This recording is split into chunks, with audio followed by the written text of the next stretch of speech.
ज्येष्ठ माह की शनि अमावस्या पर हजारों की संख्या में श्रद्धालुओं ने पुष्कर पहुंचकर जगतपिता ब्रह्मा के तीर्थ सरोवर में स्नान पूजा अर्चना की। शास्त्रों के मुताबिक ज्येष्ठ माह की शनि अमावस्या पर जगतपिता ब्रह्मा के पुष्कर सरोवर में स्नान पूजा और दान पुण्य करने का खास महत्व बताया गया है। इस मौके पर सभी श्रद्धालुओं ने अपने दिवंगत पूर्वजों के पितरों के निमित्त पिंडदान तर्पण कर यहाँ जगतपिता से घर परिवार में खुशहाली की मनोकामना की। इस मौके पर बड़ी संख्या में देश के कोने कोने से श्रद्धालु पुष्कर पहुंचे और ब्रह्म सरोवर में पूजा अर्चना कर दान दक्षिणा देकर ब्रह्मा मंदिर के दर्शन किए और जगतपिता का आशीर्वाद प्राप्त किया। पुष्कर के तीर्थ पुरोहित पंडित हरिगोपाल पाराशर ने बताया कि तीर्थराज पुष्कर सरोवर में ज्येष्ठ माह की शनि अमावस्या पर स्नान पूजा करने का खास महत्व शास्त्रों में बताया गया है। 16 मई सन 2026 को प्रथम ज्येष्ठ मास कृष्ण पक्ष की अमावस्या शनिवार को आ रही है।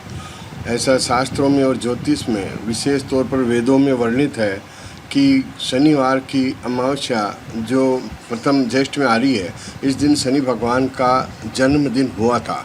तो ऐसा कहते हैं कि अगर किसी की जन्मपत्री, कर्मपत्री या भाग्यपत्री में शनि की साढ़े साती है या शनि का जो ग्रह अशुभ दृष्टि है, तो उनको दान पुण्य हवन पूजन करने से शनि भगवान का आशीर्वाद मिलता है और उनके जीवन में सुख और समृद्धि होती है।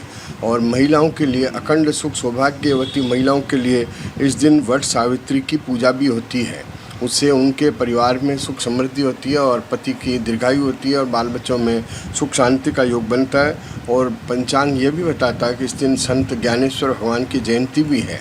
ऐसी महान बड़ी अमावस्या, जो सबसे बड़ी अमावस्या है, जिस दिन शनि जयंती भी है और अमावस्या भी है पितरों की, उस दिन संत ज्ञानेश्वर जयंती भी है। तो कहते हैं कि पुष्कर जैसे महान तीर्थ में जहाँ ब्रह्म सावित्री विराजमान है, यहाँ तीर्थ में स्नान करने से, अपने पितरों के नाम से दान पुण्य करने से, पिंड प्रदान करने से उनको मोक्ष गति प्राप्त होती है और पितरों का आशीर्वाद होता है। पुष्कर जैसे महान तीर्थ में अमावस्या शनिवार को आकर के पुण्य कमाना चाहिए। स्वच्छम पुष्करम यज्ञास्थलम पर्वतम मा शुक्लम कार्तिकम पंचदिवसम ब्रह्मैवते पुष्करम।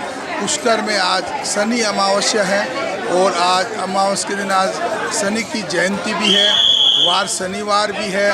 ये कई वर्षों के बाद में ये सहयोग मिला है। इसमें शनि जयंती का बड़ा ही पुण्य है और पुष्कर में स्नान, पूजा, पिंडदान, तर्पण इत्यादि करने से पितृ प्रसन्न होते हैं और प्रसन्न होते अपने कुल में वंश वृद्धि करते हैं, व्यापार में वृद्धि करते हैं, ग्रह कलेश इत्यादि बीमारियों का नाश होता है। पुष्करम दुष्करम वासम, पुष्करम दुष्करम तपम, पुष्करम दुष्करम दानम। पुष्कर में तप करना, पूजा करना, हवन करना, रात्रि को यहाँ निवास करना सब भाग्य से होता है। बिना भाग्य जल को छू नहीं पाते हैं। प्रातःकाल बेती गंगा, मध्यान्ते सरस्वती, सायंकाले रेवा नदी और त्रियो नदी, त्रियो देवताओं का यहाँ संगम है। ब्रह्मा का ये ब्रह्मा विष्णु महेश, उसी प्रकार तीनों नदियों का और तीनों देवताओं का यहाँ संगम होता है। और स्नान से, नहाने से प्राची जड़े, दर्शन से दुख जाए, पुष्कर से वो प्रीत से जन्म सफल हो जाए। पुष्कर में आज शनि जयंती है, आज शनि भगवान का जन्मदिन है और अमावस्या है, कई वर्षों के बाद आई है। आज सभी को अपने पितरों का तर्पण इत्यादि करना चाहिए। ताज़ा खबरों के लिए देखते रहें सरेराह न्यूज। अपना फ़ोन उठाएं और सब्सक्राइब करना ना भूलें।